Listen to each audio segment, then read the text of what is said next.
Let me tell you something no one warns you about. The reason he stopped missing you has nothing to do with you not being good enough and everything to do with predictability. Here's the uncomfortable truth. When your presence becomes emotionally available on demand, his nervous system stops registering loss. And if his brain doesn't feel loss, it doesn't feel longing. Most people think missing someone comes from love. It doesn't. It comes from contrast. When he knows exactly when you'll reply, exactly how you'll react, exactly that you'll always be there no matter what, his brain stops creating emotional tension. And without tension, there's no curiosity, no anticipation, no ache. This is where attraction quietly dies, not through arguments or distance, but through over-access. And here's the part almost no one understands. You didn't push him away. You made it too easy for his emotional system to stay comfortable. Comfort doesn't create obsession. Comfort creates emotional sleep. In this video, I'm going to show you the precise psychological shift that wakes his emotions back up without ignoring him, without playing games, and without pretending you don't care. Because when you change how you show up, not how much, he doesn't just notice your absence, he feels it. The move that changes everything isn't pulling away completely, and it's definitely not going cold. It's something much more precise and way more powerful. You stop leading with availability and start leading with emotional selectiveness. Most people think attraction grows when you give more time, more reassurance, more effort. But emotional desire doesn't respond to quantity. It responds to value. And value is created when access to you feels earned, not automatic. Here's what that looks like in real life. You don't rush to fill silence anymore. You let moments breathe. You don't over-explain your feelings or chase clarity the second uncertainty appears. Instead, you stay grounded, present, calm. That subtle shift does something massive in his mind. His brain goes from "she's always here" to "I don't fully have her." And that uncertainty, that's where emotional investment begins. Now here's the key detail most people miss. You're not removing warmth. You're removing predictability. You're still kind. You're still engaged. But your energy isn't on standby waiting to be activated. When you respond because you want to, not because you feel you should, his nervous system picks up on it. He feels the difference even if he can't explain it. And once he senses that your emotional world doesn't revolve around him, something flips. He starts leaning in, thinking more, replaying conversations, wondering where he stands. That's the moment missing you begins, because your presence is no longer guaranteed and your absence suddenly matters. And the best part, you're not acting. You're simply reclaiming your emotional center. When you make this shift, something very specific happens inside his brain, and it happens whether he's aware of it or not. At first, there's a pause, a mental interruption. His brain was used to a familiar emotional rhythm, predictability, access, reassurance. When that rhythm changes, his nervous system flags it as important, not dangerous, but unfinished. And the human brain hates unfinished emotional loops. Without you constantly reinforcing your presence, his mind starts filling in the gaps on its own. He replays moments. He rereads texts. He wonders what you're doing, who you're with, how you're feeling. Not because you told him to, but because his brain is now searching for emotional resolution. This is where dopamine comes in. Dopamine isn't released by having something, it's released by anticipating something. By removing automatic access to you, you turn yourself into a source of anticipation instead of certainty. His brain starts associating you with curiosity and emotional reward. Here's the part that's counterintuitive. You didn't increase effort, you increased meaning. Your absence creates contrast, and contrast sharpens focus. Suddenly, small things about you stand out more. Your tone, your laugh, the way conversations felt. His brain elevates your significance because it no longer has unlimited exposure. And because you didn't disappear completely, there's no rejection trigger. There's just enough distance to activate desire without activating defense. This is also when emotional bonding deepens. His brain begins linking you with emotional regulation, calm, intrigue, grounding, rather than anxiety or over-availability. That association is powerful. It's the difference between someone he enjoys and someone he feels drawn back to. So when you do this correctly, his brain doesn't think she's pulling away. It thinks something about her matters more than I realized. And that's when missing you stops being a choice and becomes automatic. Here's where most women unknowingly undo everything. And it usually happens the moment they sense emotional distance. They panic, not outwardly, not dramatically, but internally. And that panic quietly changes their behavior. They start filling space that doesn't need to be filled, sending extra messages, offering more explanations, giving reassurance that was never asked for, trying to fix a feeling that was never broken. And the mistake isn't caring. The mistake is leading with fear instead of self-trust. When you feel him pulling back even slightly, the instinct is to lean forward emotionally, to prove your value, to remind him how invested you are. But what that actually communicates to his brain is this: your emotional stability depends on his response. That's the moment attraction weakens. Because now, instead of feeling curiosity, his nervous system feels responsibility. And responsibility doesn't create longing, it creates pressure. Another common mistake is over-clarifying, asking where things are going, asking what changed, asking if everything is okay, too early, too often. Those questions don't bring security. They drain mystery. They turn emotional connection into a performance review. Then there's the biggest trap of all: pretending not to care, going cold, delaying replies on purpose, acting distant in a way that feels sharp or unnatural. This doesn't create desire. It triggers defense. His brain reads it as rejection, not intrigue, and emotionally disengages to protect itself.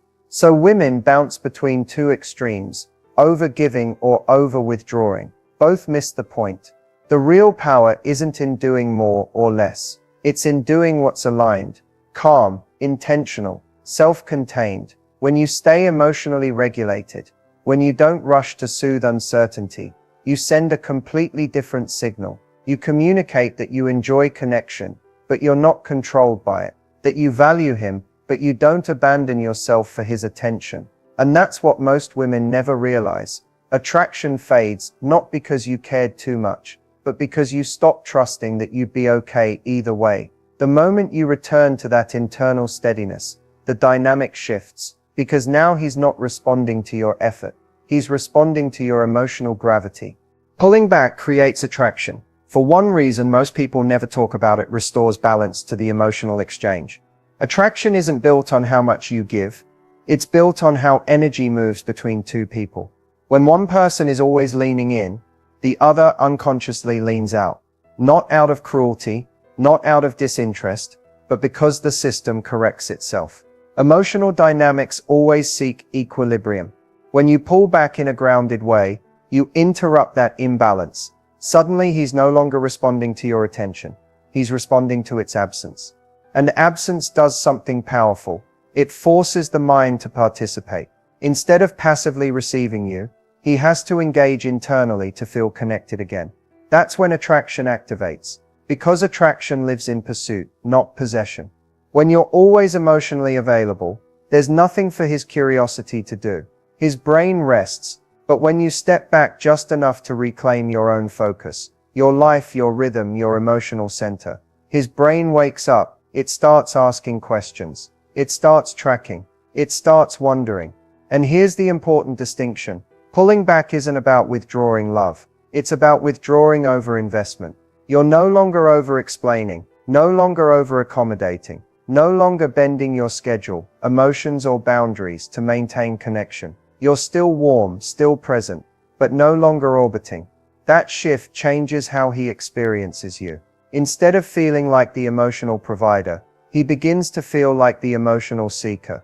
And the moment someone starts seeking, they're already emotionally engaged. Pulling back also signals self-respect. It communicates, without words, that your life is full, your identity is intact, and your emotional world doesn't collapse without constant validation. That's magnetic. Not because it's distant, but because it's stable. And stability creates safety. Safety creates desire. Desire creates attachment. This is why healthy distance doesn't push the right person away. It pulls them closer. It gives them room to miss you, to value you, to recognize what your presence adds instead of taking it for granted. So when you pull back with intention, you're not disappearing. You're creating space for attraction to breathe. And in that space, he doesn't lose interest. He finds it. Most people confuse physical attachment with emotional attachment. And that misunderstanding is exactly why so many connections feel intense at first, but fade just as fast. Physical attachment is driven by proximity, attention, and stimulation. It's created through texting, seeing each other often, sharing routines, and constant interaction. It feels exciting because it's immediate, but it's also fragile. The moment the stimulation drops, so does the attachment. Emotional attachment works differently. It's not built on access. It's built on internal presence. It's what happens when someone occupies space in your mind even when they're not there. When they influence your mood, your thoughts, your sense of comfort. And that kind of attachment can't be forced by being around more. It's formed in moments of reflection, absence, and meaning. Here's the key distinction. Physical attachment says, I like how this feels when you're here. Emotional attachment says, something feels missing when you're gone. When you're always available, always initiating, always maintaining connection, you reinforce physical attachment. He enjoys you, but his emotions don't have to stretch. They don't have to adapt. They don't have to deepen. But when you create space, healthy, intentional space, his emotional system has to engage. His brain starts linking you not just to pleasure, but to regulation, comfort, curiosity, emotional grounding. That's when attachment shifts from surface level to internal. This is also why intensity doesn't equal depth. Fast bonding, constant communication, and emotional oversharing can feel like closeness, but they often skip the process that creates real attachment. Emotional bonds need time and contrast to form. And here's the part that matters most. Emotional attachment isn't created by convincing him of your value. It's created when he experiences it himself. When he notices that your presence improves his emotional state. When he realizes conversations with you linger longer than others. When he feels calmer, more focused, more himself after interacting with you. Those realizations don't happen when you're always there. They happen in the space where your absence gives him perspective. So if you want to move from being someone he enjoys to someone he feels connected to, stop trying to create attachment through closeness alone. Create it through meaning, because physical attachment fades with distance, but emotional attachment grows in it. To make him associate you with peace, you have to understand something most people get backwards. Peace isn't created by fixing his emotions. It's created by not amplifying them. A lot of women believe being supportive means absorbing stress, over-processing problems, or emotionally chasing resolution, but that doesn't feel peaceful to his nervous system. It feels loud. Even when intentions are good, peace is felt when your presence lowers emotional pressure. That starts with regulation. When he's stressed, distracted, or quiet, you don't rush to interpret it as danger. You don't take his mood personally. You don't immediately ask what's wrong, or try to pull reassurance out of him. You stay steady, and steadiness is rare. When you respond instead of react, his brain starts linking you with emotional safety. He learns subconsciously that being around you doesn't require performance, explanations, or emotional labor. He can just be. Another key shift is letting silence exist without tension. Silence with ease is incredibly calming. It tells his nervous system that connection doesn't depend on constant stimulation. That alone separates you from most people in his life. You also create peace by choosing clarity over chaos. You say what you mean without emotional charge. You express needs without drama. You don't hint, test, or provoke reactions to feel secure. That predictability in your emotional tone, not your availability, is grounding. And here's a powerful detail. You don't rush to repair discomfort. If something feels slightly off, you don't immediately dissect it. You give emotions room to settle. Most emotional tension resolves itself when it's not poked at. By allowing that, you teach his brain that discomfort doesn't equal conflict when you're involved. Over time, this creates a strong association. After talking to you, he feels calmer. After seeing you, his thoughts slow down. After time with you, he feels more centered. That's not accidental. That's conditioning. His nervous system begins to crave that state. And because you are the consistent factor, his brain ties that peace to your presence. This is how you become emotionally magnetic without effort. not by being exciting all the time, not by being endlessly accommodating, but by being the place where emotional noise quiets. And once someone associates you with peace, they don't just enjoy you, they seek you, because peace isn't just attractive, it's addictive. There are moments when pulling back is powerful, and moments when it can quietly sabotage everything if used at the wrong time. Knowing the difference is what separates emotional intelligence from emotional self-protection disguised as strategy. You don't use this move when there's already clear emotional distance and no foundation of connection. If communication is inconsistent, effort is one-sided, or he's already disengaging. Pulling back doesn't create attraction, it creates disappearance. Attraction grows from contrast, not from absence layered on top of absence. You also don't use this move as punishment. If you're pulling back to make him feel it, to teach a lesson, or to provoke anxiety, your energy shifts. Even if you say nothing, intention leaks. His nervous system feels the tension, not the mystery, and tension triggers defense, not desire. Another critical moment to avoid this move is during genuine emotional repair. If there's been a misunderstanding, vulnerability, or a moment where he opens up honestly, pulling back then communicates emotional unavailability. That can fracture trust. Emotional bonds deepen when openness is met with presence, not distance. You also don't use this move when you are dysregulated. If you're anxious, hurt, or spiraling internally, pulling back isn't grounded, it's avoidance. And avoidance doesn't feel attractive, it feels confusing. This move only works when you're emotionally stable enough to step back without resentment, fear, or silent expectations. Here's an important truth. Pulling back is not a tactic to control outcomes. It's a response to alignment. You use it when connection exists, but balance is off. When effort is mutual, but energy is uneven. When attraction is present, but predictability has replaced curiosity. And even then, it's subtle. You're not withdrawing affection. You're not testing loyalty. You're not disappearing to be chased. You're simply choosing not to overextend. There's also one more time not to use this move, when someone consistently shows you they're unwilling or unable to meet you emotionally.